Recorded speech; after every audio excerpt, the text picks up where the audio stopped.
Hello, my name is Jean Gamboa, and today I'm going to share with you an overview of the instructional unit that I prepared and planned and taught in a third grade classroom in the Upland Unified School District. This unit was a social studies unit, and there were two direct instruction lessons, two inquiry based lessons, and one cooperative learning lesson. This lesson was based on California content standards for social studies under the main heading of students describing the American Indian nations in their local region long ago and in the recent past. This would covering talking about their national identities, their religious beliefs and customs, and folklore traditions. And then we would also talk about ways in which the physical geography, and climate, and environment in, affected their habitat. And then one of the lessons also covered a Common Core reading literature standard in which they would learn about a different genre of literature. And in this case, it was the myth or legend. So, in overview, I taught 5 lessons or prepared 5 lessons and taught 3. Um, the first one was a direct instruction overview and general information about the Tongva or Gabrielino people. The second was an inquiry-based lesson talking about the roles and responsibilities of each family member in the tribe. The third was a direct instruction lesson about acorns because that's such an important part of their lifestyle and their food and diet. The fourth lesson was inquiry-based, and we talked about their adaptations of their land and resources. And the fifth lesson was a cooperative learning lesson talking about Native American legends. So in the very first lesson that I taught, it was a general overview. We talked about where the Gabrielino Indians lived, what area they lived in, and we recognized on the map that it is exactly where we live and in our surrounding Los Angeles area. And then we talked about different items such as what they ate, the food they gathered, the clothes they wore, their customs and traditions, and just an overview of how their life was. So for this part of the lesson, I gave them a PowerPoint presentation filled with a lot of pictures so that the ELs and the special needs students could have a lot of visuals to look at. After the students had a discussion about the PowerPoint, we went through a little bit slowly and just talked about each slide and answered questions. Then they were able to create circle maps where they put the name Tongva Gabrielino tribe in the center, and then they wrote down information that they remembered from it. So each student was able to do this individually. This is the graphic organizer that they were able to use to write down everything they could remember, and then we could talk about it even more. And then this led to the following strategy, which was the strategy called canned questions. In this strategy, I had prepared a can, or actually a container with several different questions in it. And we actually ended up dividing into teams, and the students were able to come up and pull out a question, and then as a team come up with an answer. They had a lot of fun doing that, and it was a great way for me to assess what they had understood, what they comprehended from the lesson, and also for me to guide them if they were unsure about their answers and help them to get a quick overview, a one-day lesson about this subject. The second lesson I prepared was an inquiry-based lesson, and I just started with the question. I told them to think about everything they know about our natural resources and the land that we live in, and think about your part of a family. Pretend you're part of a Gabrielino family. And then I asked them, what is your role in this family, and what are you going to do to fulfill this role and to fulfill your responsibility for the family? So the students were divided into groups so that they could brainstorm. They actually took upon themselves different roles in the family, and they were able to role play for one another what they would do. And they had to talk about, or they talked about, what kind of resources they would use in order to do what they needed to do. And then the final part of this lesson was for them to write a short page, a paragraph, and draw a picture of themselves in this family. and describe what resources they used and what it was that they did to become successful as that member of the family. And after all of that was done, they had a lot of fun coming up and acting out their parts and showing all of us what they were as a group, as a Gabrielino family. For my third lesson, because this was such an important part of the lifestyle of the Gabrielinos, we really focused just on acorns. And actually, this was my favorite lesson because we got to go into a lot of depth on this one subject. So I started out with another PowerPoint presentation, which was helpful because again, I included a lot of pictures, and we just talked about why acorns were an important part of the food source for the Gabrielino people. So in this PowerPoint, I went through and we first just talked about how acorns are grown and how they were harvested and kept by the people. And then we went to details about how they were ground and rinsed. I found a picture of somebody doing that in today's date and included that. And then made into meals so that the meal could be cooked and their food could be prepared. This actually ended up being a lot of fun for the students as we talked about it, but the best part was a little surprise that I had for them.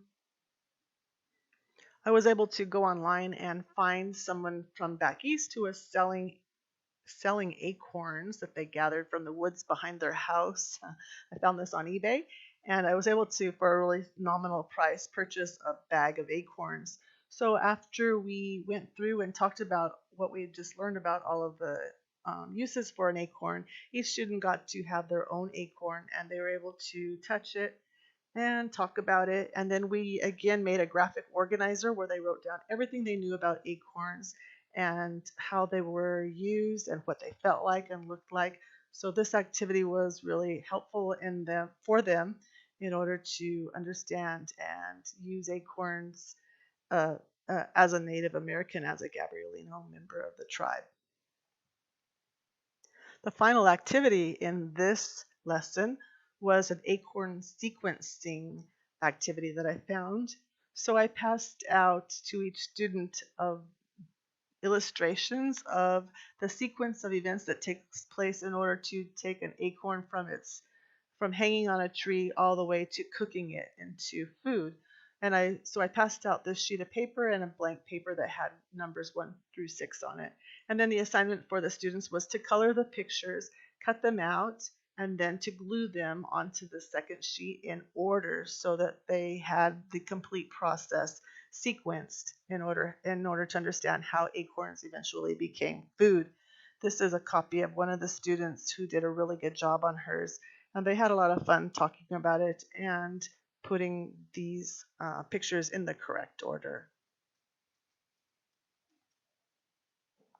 The fourth lesson that I prepared, it was an inquiry-based lesson, and I just started out with a question. I kind of, well, actually, I kind of reviewed what does our landscape look like? What is our geography like? And then once we determined, and this was actually a review of what we'd already talked about in prior lessons, then I said, well, how do these resources, our landscape, our climate, influence how did it influence the Gabrielino people? How were they able to eat? How were they able to live? What did they wear? Where did they sleep? Having just these resources in their lives. And so the students had to brainstorm and come up with ideas for how different resources could be used for the Gabrielino people. In reality, this was a review lesson because we had discussed these concepts on the very first day that I introduced this whole unit. But it gave them the opportunity to think about actual usage and how these uh, how these resources helped the Gabrielino people. And one of the main points of this lesson was to fulfill one of the standards that said that they need to understand how the Native Americans were able to adapt the resources into their lives. So they were divided into groups, and each group brainstormed together. Groups were better for brainstorming because the students were more comfortable just talking with each other in order to come up with the information. Then once they were able to do that, and we talked about what they came up with, And then we ended with a worksheet just to review and just for me to help them understand completely what the object of this whole lesson was. So this is the worksheet. They basically had a list of resources and the needs, some of the needs, most of the needs that the Gabrielino people had, and they needed to match what resource could cover which of these needs. And I told them that they would be drawing more than one line for each of these resources. For most of them, that they covered more than one resource, that they could be used in several ways. So this was also a way for me to informally assess how much they understood about the resources and how they were used. And also they were able to work on this independently and think one more time about how the resources were adapted by the Gabrielino people. My final fifth lesson that I prepared and taught was a cooperative learning lesson. And in this lesson, we actually covered the second standard. We talked about the Native Americans, and one of their traditions was sharing legends or myths. This also fulfills the writing or a literature genre in which, a literature standard, I'm sorry, in which students understand different genres. So we're able to talk about the genre of legends or myths. So for this one, I also created a PowerPoint presentation with lots of pictures. I started out by telling them this myth that the Tongva people, the people they've been studying, actually um, shared. And this one was called How the World Was Made, a story about the turtles, 7 turtles, and the earth was made on their backs. Then I was able to show them a video that I found online called How the Coyote Got His Cunning. And it was only a 3-minute video, but it was a cute little story. And then finally, I passed out a story to each of the students, and they worked with a partner. They sat together with their next door neighbor, their partner, to read this myth, this legend, which was how the beaver got a tail. So I started this whole lesson by giving them 3 different examples of a Native American legend or myth.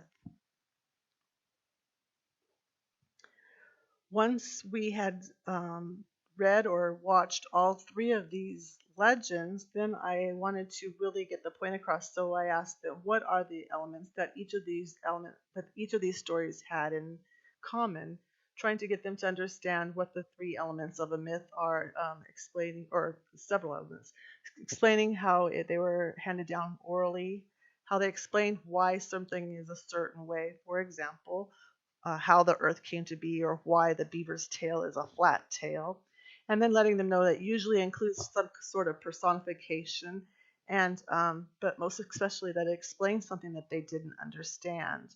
And so I was teaching this so that they would recognize these story elements, and these are the factors that make up a myth. Then they divided into groups, and each group was going to be given a turn, and they were going to create their own legend. So they were to remember the things that we had talked about, the elements of a legend, and make sure that they were included into their own group legends. Before I divided them up, however, we assigned each member of the group. There were 4 students in each group, and each one of them was assigned a role or a job: a scribe, a timekeeper, an analyst, and an illustrator.